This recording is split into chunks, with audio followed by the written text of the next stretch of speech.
नमस्कार मंडळी. सकाळी उठल्याबरोबर तुमच्या पायात किंवा टाचांमध्ये वेदना होतात का?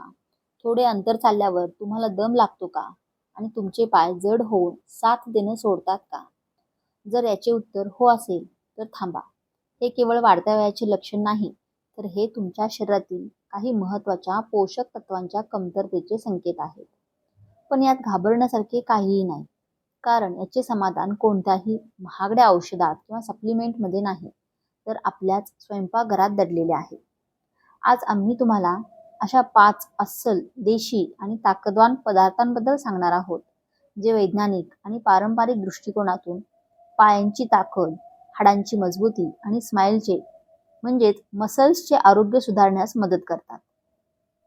हे केवळ खाण्याचे पदार्थ नाहीत, तर आयुर्वेदात आणि आपल्या आजी आजोबांनी दिलेला हा एक अनमोल ठेवा आहे. आम्ही तुम्हाला फक्त या 5 गोष्टींची नावेच सांगणार नाही, तर खाण्याची योग्य पद्धत काय आहे, त्यामागील विज्ञान काय आहे आणि सर्वात महत्त्वाचे म्हणजे हे खाताना कोणती खबरदारी घ्यायची आहे, हे देखील सांगणार आहोत. तर चला उशीर न करता सुरुवात करूया. तर चला आपल्या पहिल्या सुपरफूडपासून सुरुवात करूया, जो कॅल्शियमचा असा खजाना आहे, ज्याच्यासमोर दूधही फिके पडते. तो पदार्थ आहे तीळ, जे कॅल्शियमचे पॉवर हाऊस आहे. मंडळी, जेव्हा हाडांच्या मजबूतीचा विषय येतो, तेव्हा सर्वात आधी दुधाचे नाव येते.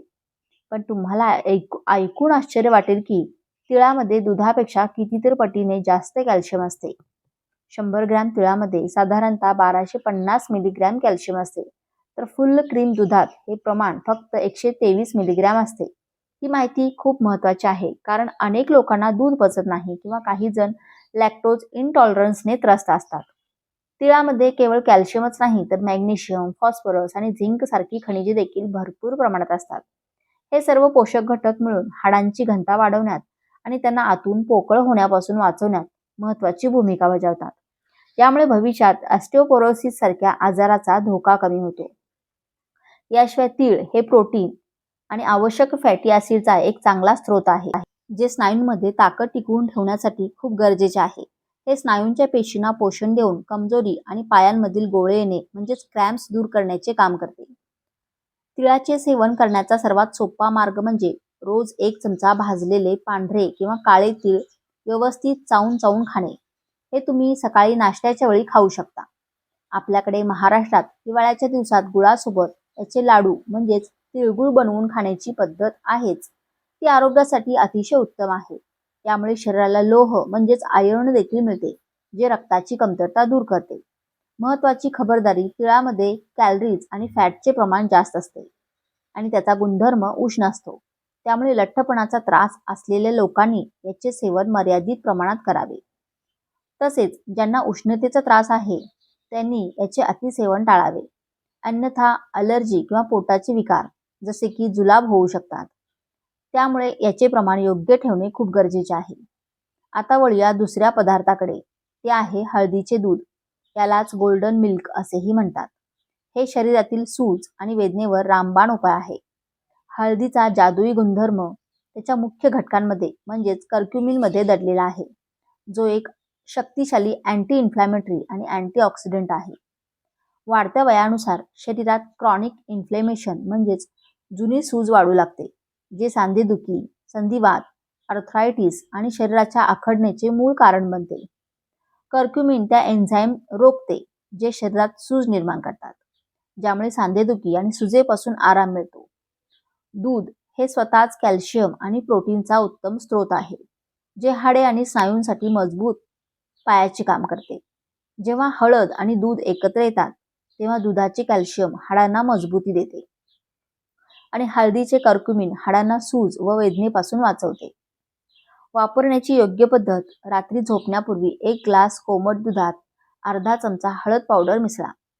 हे मिश्रण अधिक प्रभावी बनवण्यासाठी त्यात 1 चिमूटभर काळी मिरी म्हणजेच ब्लॅक पेपर नक्की टाका.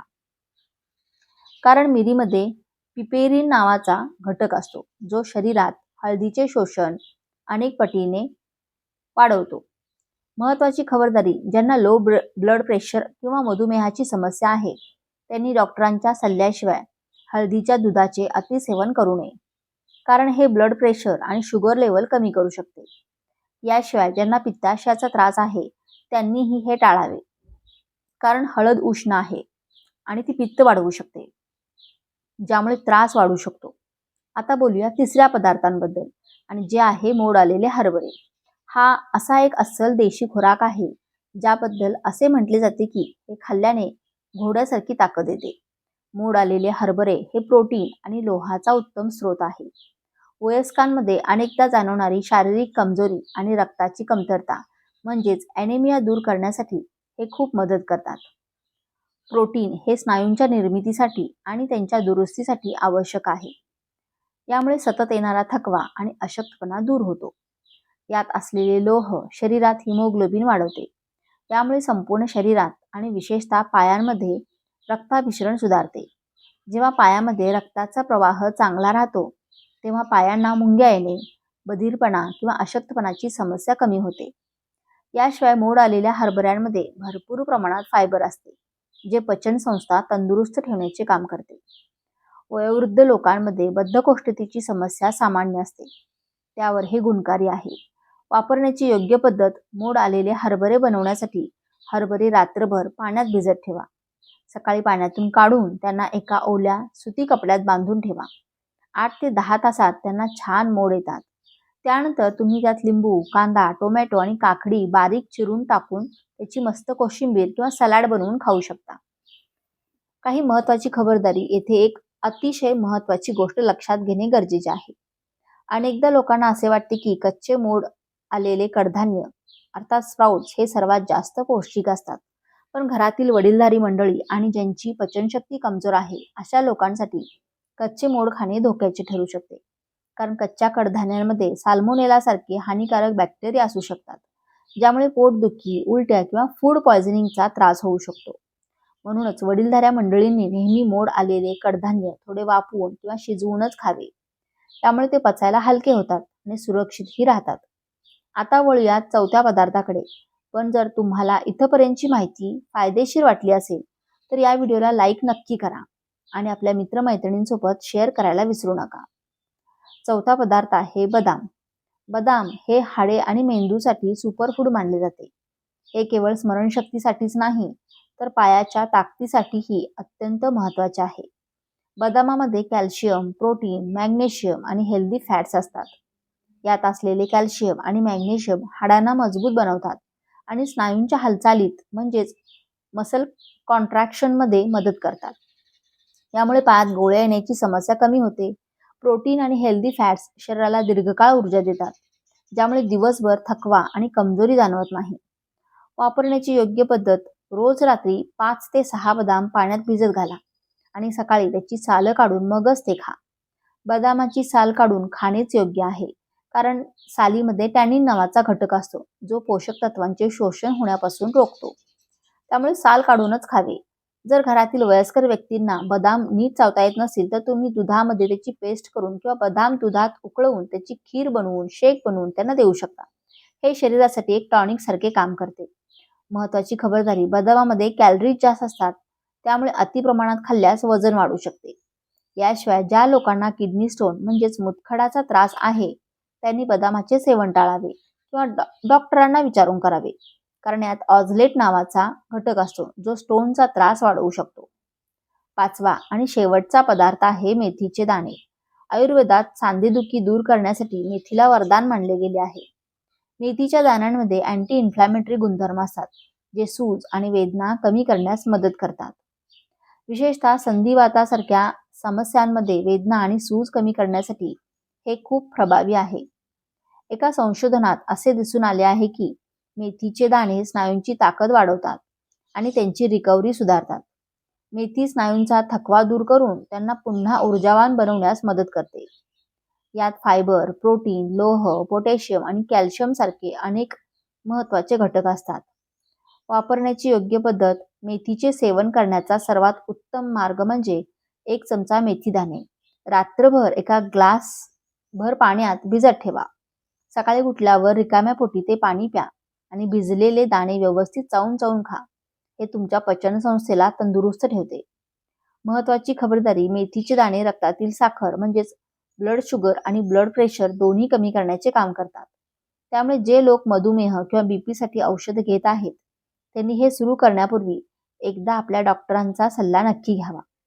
तसेच गर्भवती महिलांनी मेथीचे सेवन टाळावे, कारण मेथीची प्रकृती म्हणजे तासीर उष्ण असते, जे त्यांच्यासाठी हानिकारक ठरू शकते.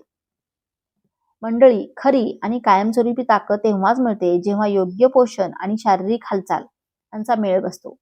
हे दोन्ही मिळून एकमेकांचा प्रभाव अनेक पटीने वाढवतात. म्हणूनच या 5 पदार्थांसोबतच तुमच्या जेवणात अजून काही गोष्टींकडे लक्ष देणे गरजेचे आहे. तुम्ही तुमच्या आहारात केळी आणि मनुके यांचा समावेश करा. केळ्यामध्ये पोटॅशियम आणि मॅग्नेशियम असते, जे स्नायूंच्या आखडण्यापासून आराम देते. मनुक्यामध्ये लोह असते, जी कमजोरी दूर करते.